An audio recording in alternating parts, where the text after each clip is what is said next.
Quand une femme décide de se lancer dans un business, elle va peut-être aller voir son mari et se dire j'ai envie de me lancer dans la vente de cosmétiques ou des sacs. Il écoute. Les hommes ne sont pas comme nous, il écoute. Bon, après, comme il n'a rien dit, peut-être va se battre à trouver le financement parce qu'elles n'ont pas de financement en général. Elles savent comment trouver l'argent. Quand on cause avec ces mamans, on se rend compte que ce qu'elles attendent des hommes, c'est que comme elle a dit, j'ai envie de me lancer dans le commerce des sacs, c'est qu'ils se lèvent et qu'ils se disent ok, tu as besoin de combien, voilà ça, allons, on va lâcher les sacs ensemble, allons, on va faire ta boutique, allons, on va faire ceci, et que chacun lui demande comment machin. Mais ils font pas ça en fait. Les hommes, ils sont pas comme ça en fait.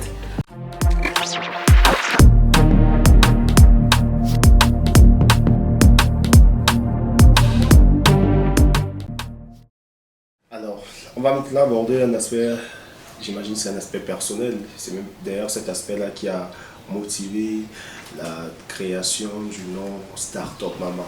C'est ces mamans entrepreneurs qui se tuent à la tâche chaque jour, mais on a l'impression qu'elles ne décollent pas avec les différentes stades sur lesquels elles évoluent. Il faut gérer la famille, il faut gérer le business. Ici, vous proposez quoi pour qu'elles puissent avoir l'impression que les efforts qu'elles déploient au quotidien ne sont pas vains?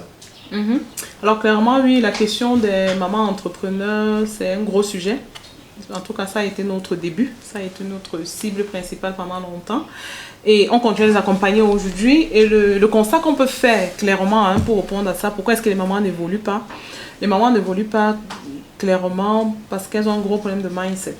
Okay? Elles ont un discours commun. Mon mari ne me soutient pas dans ce que je fais. Okay? Je n'ai pas le soutien qu'il faut. Mon mari ne m'aide pas. Mon mari. On a le mari qui vient très souvent. On vient la famille. On ne fait pas ceci, on ne fait pas cela. Mais en fait, le message, ce qu'on leur dit, c'est qu'elles doivent prendre conscience du fait que quand on décide de créer une entreprise, okay? Quand on décide de se mettre à son propre compte, quand on décide de faire un commerce, c'est d'abord parce qu'on est convaincu qu'on est capable de le faire, qu'on est la personne qui va porter ce projet-là. Oui. Okay? Et que les mamans doivent comprendre aussi que leur tout premier challenge, contrairement aux hommes, parce que quand on est maman, on a la responsabilité de la famille, on a des enfants et on est sous le mari. En Afrique, les femmes doivent être soumises à leur mari. Okay? Donc ça veut dire que si je décide de me lancer dans une activité, si je veux avoir ma paix, il faut que mon mari me suive dans cette activité-là. Et c'est là où beaucoup échouent. Elles ont du mal à faire suivre le mari. Parce que c'est cette partie qui... Ça dit que leur problème, c'est pas que le business est mal choisi, non. C'est qu'on a eu du mal à entraîner le mari dans ce projet.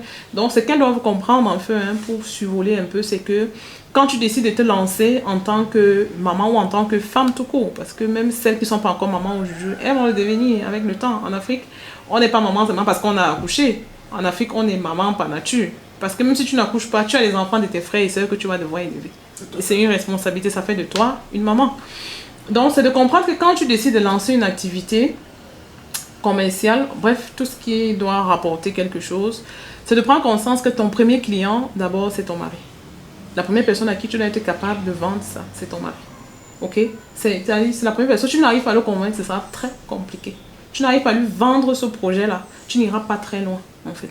Il faut vendre le projet au mari, il faut vendre le projet aux enfants. Parce que chez les femmes, c'est les deux ressources. C'est dans ça qu'elles puisent leur énergie, leur motivation au quotidien, en fait. Et quand ça s'est échoué, en général, on ne va pas loin. C'est-à-dire, quelles que soient les stratégies qu'on va livrer, ce sera compliqué à implémenter. Parce qu'il y a un conflit dans la maison, il y a un conflit dans la tête, il y a un conflit. C'est-à-dire, elle ne peut pas se détacher de ça, en fait. Okay? On a des moments comme ça. Le cas récurrent, c'est quoi? Quand une femme décide de se lancer dans un business, elle a vu que oh, les cosmétiques, ça marche, ça cartonne, il faut faire dans ça, c'est la tendance, on t'encourage à vendre et tout. Elle va peut-être aller voir son mari et se dire j'ai envie de me lancer dans la vente de cosmétiques ou des sacs. Oui. Moi, je veux me lancer dans ça. Il écoute. Les hommes ne sont pas comme nous, il écoute. Bon, après, comme il n'a rien dit, peut-être va se battre à trouver le financement parce qu'elles n'ont pas de financement en général. Elles savent comment trouver l'argent. Elle va se battre, elle lance quand même. Lui, il observe. Ok? Elle lance quand même, elle fait son activité. Bon, si ça marche, quand même, elle reste silencieuse. À un moment donné, si elle a des difficultés, c'est là qu'on m'a aussi le temps. Oh, tu ne me soutiens pas. Si tu me soutenais, peut-être je serais machin et tout. En fait, quand on cause avec ces mamans, on se rend compte que ce qu'elles attendent des hommes, c'est que comme elle a dit, j'ai envie de me lancer dans le commerce des sacs. C'est qu'ils se lèvent et qu'ils se disent, ok, tu as besoin de combien, voilà ça, allons, on va lâcher les sacs ensemble, allons, on va faire ta boutique, allons, on va faire ceci, et que chacun lui demande comment machin. Mais ils font pas ça en fait. Les hommes, ils sont pas comme ça en fait. En fait, c'est qu'elle attend de son mari qui joue le rôle de coach, qui soit un mentor. Ouais. Oui, ça peut marcher si tu as la chance d'avoir un mari qui est peut-être déjà aussi commerçant et qui a pris conscience de ça, ou bien qui est expert dans ça, il sait comment il va réagir. Mais un homme normal qui n'a pas cette expérience, tu ne peux pas attendre de lui logiquement qu'il le fasse. Parce que ça, c'est pas sa posture en fait. Ok, ça ne rentre pas totalement de lui. Naturellement, un homme doit soutenir sa femme.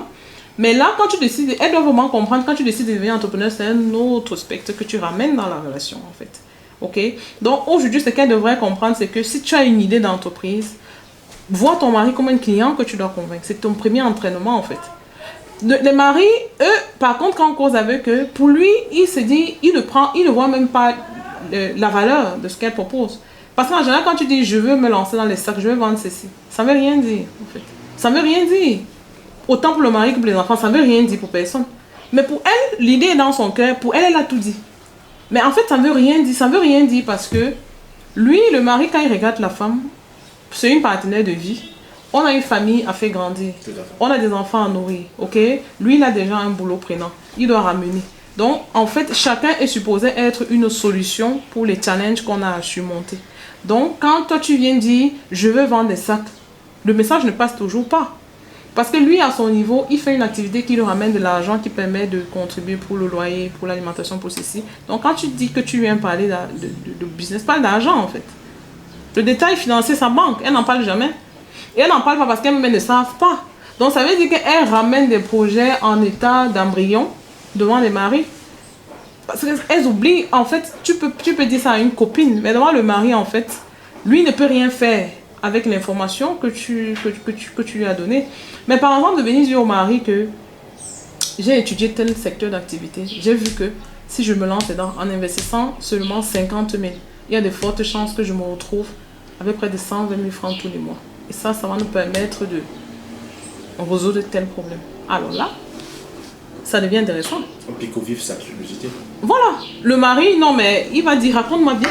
Là, il va dire, ton truc là, qu'est-ce qui te manque pour commencer en fait? Tout à fait. Oui, parce que là, tu lui as raconté une histoire. C'est-à-dire, il sait là où tu l'amènes.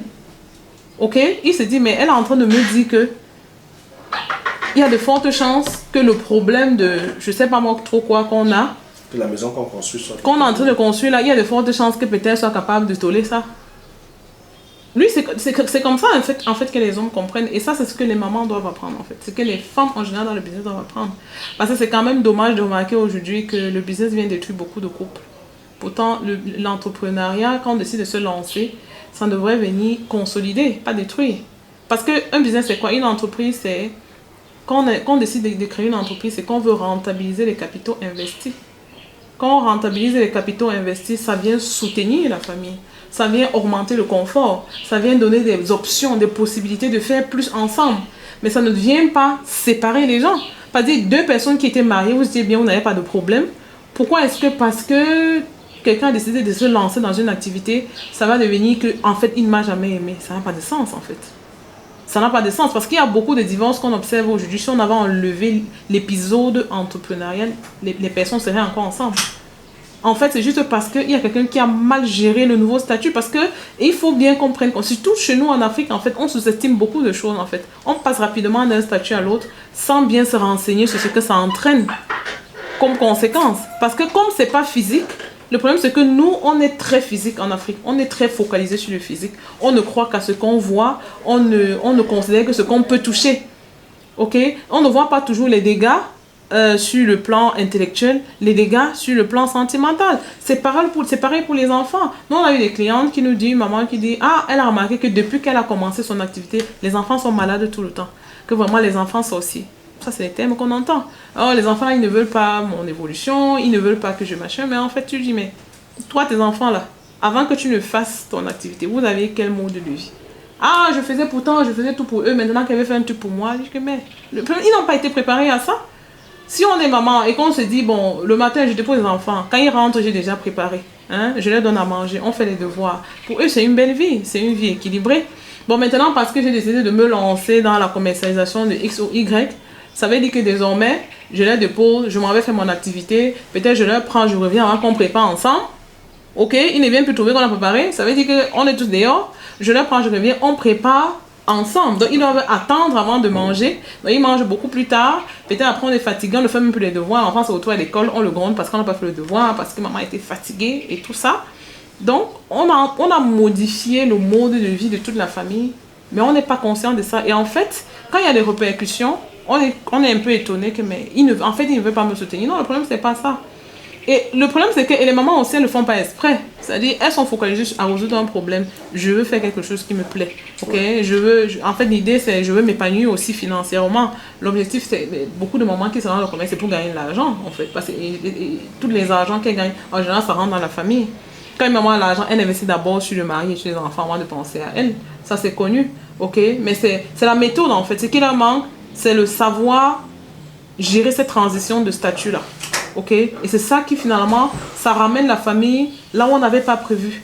Donc voilà un peu la particularité de ce qu'on nous on apporte au moment entrepreneur. C'est de lui dire, fais attention, ce que tu es en train de vouloir faire, voilà jusqu'où ça peut impacter ta famille. Ouais. Parce qu'aujourd'hui, très vite, on va se dire, ah, tu vas à Dubaï acheter les perruques, tu viens vendre les perruques. Ok, mais est-ce que ce modèle d'affaires d'aller à Dubaï, machin, est-ce que c'est compatible avec ta famille, avec ta vie de couple? Voyager à Dubaï, qui gère les enfants? Les enfants, même, est-ce qu'ils sont prêts? Ok? Donc, il faut pousser la réflexion. Il ne faut pas seulement se limiter à, oui, on vend beaucoup des perruques, mais il faut pousser la réflexion. Aujourd'hui, il y a tellement de façons de se lancer dans le commerce des perruques sans avoir besoin de bouleverser tout l'équilibre de la famille. Il y a des familles qui ne sont pas suffisamment matures pour ce genre de trucs. Ok? Donc, quand on écoute, et c'est ça un peu ça le danger de se dire, je cherche les idées de business et tout. Ouais. Quand on ne connaît pas jusqu'où ça peut aller. La répercussion de la mise en place. Oui, la répercussion de tout ça sur le business. Donc aujourd'hui, les mamans doivent apprendre à vendre leur projet à leur mari pour éviter de détruire le truc. Apprendre à vendre le projet à leurs enfants aussi. Ça, c'est pareil. Même pour les enfants, c'est pareil. Parce que les enfants, si on le fait à soi pour dire, comme vous voyez là, depuis des années, maman à la maison, vous voyez qu'il y a ceci qu'on aimerait avoir, mais c'est papa qui fait déjà tout. Bon, il ne peut pas faire telle chose parce que l'argent ne suffit plus. Ok? Moi, maman, maintenant, si j'ai gagné aussi, ça permettrait peut-être qu'on fasse plus de vacances, que je vous achète plus de jouets, que je fasse ceci, que je fasse cela. Ces enfants me demandent, mais tu vas donc faire comment? Je dis que bon, moi, j'ai réfléchi, j'ai vu que j'ai trouvé une activité. Quand je fais ça, ça me permet de gagner telle somme. Et avec ça, on va pouvoir faire ceci. Mais on les a vendus, le projet. Non, mais c'est fini. Ils ne seront jamais malades. Ils ne seront pas malades. C'est pour vous dire, je suis la preuve. Ils ne seront pas malades. Ils vont s'aligner parce qu'ils savent ce qu'ils gagnent. C'est humain, ce n'est pas égoïste en fait. L'être humain cherche son intérêt dans tout ce qu'on fait dans la vie. Il faut pouvoir trouver l'intérêt. On en parlait tout à l'heure, des startups et des gens qui sont... C'est-à-dire, il faut toujours te dire, qu'est-ce que mon nouveau statut va leur apporter? Les enfants veulent savoir ça. Nous, on gagne quoi? Tu ne seras plus là, on va toujours manger, on fait pas de... Voilà. Qu'est-ce qu'en contrepartie, il y a quoi qu'on gagne? Ok? On va peut-être plus faire des vacances. Peut-être d'habitude, on ne fait pas les vacances. On a le temps, mais on n'a pas l'argent pour aller en vacances. Mais désormais, on va souvent pouvoir trouver le temps pour aller passer les vacances et on va passer ce temps-là ensemble. C'est un plus. Les gens ont besoin de ça. C'est le développement humain. Donc, il faut pouvoir accepter ça. Mais si on reste dans la bagarre de se dire non, ils sont égoïstes, ils sont sorciers, on ne veut pas. Non, c'est pas qu'on ne veut pas. Tout le monde, tout ce qu'on fait au quotidien, tout le monde veut gagner l'argent. Et en général, tout l'argent qu'on gagne, ça rentre toujours dans les dépenses du quotidien. Donc, il faut savoir manager. Donc, ça, c'est un plan. Ça, c'est ce qu'on propose. Donc, c'est vraiment l'accompagnement. Non seulement la façon de choisir le type d'activité, de se rassurer que c'est vraiment compatible. Le type de modèle d'affaires que tu mets en place, c'est rassurer que ce sera compatible et même sur la durée pour les enfants. Et même la question de la succession se pose chez les mamans. Il y a le boom de l'entrepreneuriat féminin qui a eu depuis quelques années. Qu'est-ce qui va se passer avec ces entreprises-là? Parce qu'aujourd'hui, les problèmes de succession qu'on résout aujourd'hui, c'est beaucoup plus les hommes qui ont créé des entreprises il y a 20 ans, 30 ans. Au Cameroun, on peine à trouver des entreprises qui sont la deuxième génération. Bon, maintenant, le boom entrepreneurial des femmes là aujourd'hui. Dans 20 ans, dans 30 ans, ça va donner quoi quand ces femmes seront appelées à partir? Ça doit être pensé aussi. Comment est-ce que ça se passe quand il faut succéder à une femme qui a été à la tête d'une entreprise? Donc, c'est autant de challenges comme ça qu'il faut gérer au quotidien. Les femmes aussi, la question du finance, ça revient beaucoup. Les mamans entrepreneurs ont un problème de gestion de finances. Elles sont très souvent à court de finances.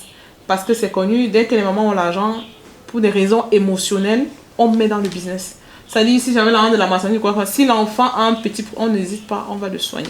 Si le mari a un problème, si un frère vient poser un problème, on est sensible. Si un parent a un problème, on met dedans. Donc ça aussi, elles doivent apprendre à développer un autre type de leadership, ok? Oui, de ne pas exposer son business. Parce qu'il faut faire grandir les enfants, mais il faut aussi faire grandir l'entreprise. Parce que ce qu'on oublie toujours, c'est que les entreprises qu'on développe là, ça peut servir à embaucher les enfants plus tard. On est dans un système, ne faisons pas semblant, il n'y a pas beaucoup d'emplois. Ok? Donc, et on doit se dire que ça aussi, c'est important. Donc, l'entreprise aussi doit grandir. Les enfants doivent grandir. Donc, il faut trouver le juste milieu. Beaucoup de femmes aujourd'hui en Afrique, c'est quand même curieux. On a quand même beaucoup de femmes qui sont à la tête des entreprises florissantes, mais qui ont encore du mal à parler des finances. Et quand on creuse, on se rend compte que derrière ces femmes-là, il y a un homme caché qui gère les finances. Ok, elles ont encore beaucoup de mal à gérer elles-mêmes leurs finances. Ça, c'est peut-être c'est l'éducation qu'on a reçue, parce qu'il faut reconnaître qu'en Afrique, quand même, on a beaucoup pointé du doigt les finances. Quand une femme parle d'argent, c'est très mal vu. On a grandi comme ça, les femmes ne parlent pas d'argent, les femmes ne doivent pas aimer l'argent. Si tu aimes l'argent, c'est très mal vu. Donc ça, c'est... Oui, ça, c'est l'éducation, c'est les idées reçues qu'on doit déconstruire aujourd'hui. Parce que finalement, on grandit avec ça. Et le jour qu'on devient entrepreneur, on a du mal à recommencer à aimer l'argent. On continue à rejeter l'argent. Donc, quand une femme travaille son business seulement de l'argent, on cherche un homme à qui on va faire confiance. C'est lui qui prend les devants. Si on va là à la banque, il faut qu'on cherche un homme qui va prendre les devants pour nous accompagner, pour aller négocier un crédit que nous, on va rembourser. C'est un problème, c'est grave. Ok? Donc, et ça crée encore d'autres problèmes. Parce que parfois, si l'homme en question n'est pas le mari, c'est un autre type de problème qu'on a créé. Et donc, il y a un gros problème de mindset chez les femmes. S'affirmer, de se dire, si j'ai pu construire une entreprise à cette taille-là, ça veut dire que je peux aussi être capable de gérer cet argent-là. Si je ne sais pas le faire, j'apprends à le faire, en fait. C'est qu'on doit un peu sortir, surtout nous, Africains, c'est pas inné. On apprend. La gestion financière. Tout. La gestion financière, la gestion d'une entreprise, c'est pas inné. C'est comme, on apprend en fait. L'entrepreneuriat, être entrepreneur, c'est une posture professionnelle. C'est comme quelqu'un qui décide d'être employé quelque part. Être entrepreneur, vraiment, c'est un statut professionnel. Et on apprend à être bon entrepreneur. Et en Afrique, on doit vraiment, vraiment miser là-dessus. Encourager les gens à les former sérieusement, à prendre conscience du potentiel. Parce que c'est ça qui va vraiment contribuer à notre développement. Merci d'avoir écouté cette vidéo. Si ça vous a plu, c'est le moment de liker et de laisser un commentaire. Abonnez-vous à notre page pour ne rien rater de nos publications et surtout partagez à un ami qui en a besoin. On se retrouve très bientôt pour un nouvel épisode.